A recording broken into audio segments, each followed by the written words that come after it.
Alternative transportation దిశగా తీసుకెళ్తుంది. అంటే మనం ఇంకా గల్ఫ్ దేశాల మీద ఆధారపడకుండా దాన్ని ఇప్పుడు దెబ్బ కొట్టాలి, దాన్ని చెడగొట్టాలి. మనం ఎప్పుడు ఒక డిపెండబుల్ గా ఉంటేనే మన దేశం వీళ్ళ కంట్రోల్లో ఉంటది. ఈ మధ్యవాద బ్యాచ్ చేతిలో ఉంటది.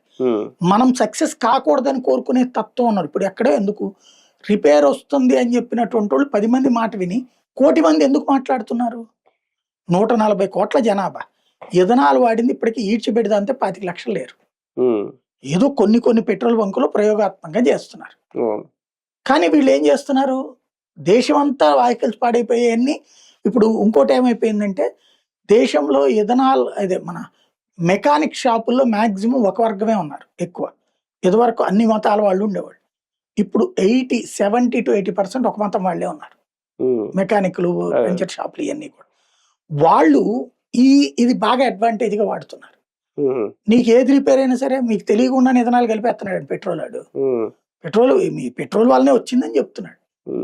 వీడు ఆ పెట్రోల్ బంక్ ఎక్కడికి వెళ్ళి పోయించుకున్నాడు, ఆయన వెళ్ళి అడగాలి కదా ఇది ఇథనాల్ పెట్రోల్ అని. అడగడు. అయ్యమ్మ మా వీడి నాశనం అయిపోయిందా దానికంటారా అంటే ఇక్కడ మన ఇంట్లో మనకు ఒక డిఫెన్స్ ఉంటది. బండి పాడైపోయింది ఏంటరా అని ఇంట్లో తిడితే ఏం చేస్తాం, మోడీ గారు ఇథనాల్ మూలంగా నాశనం అయింది.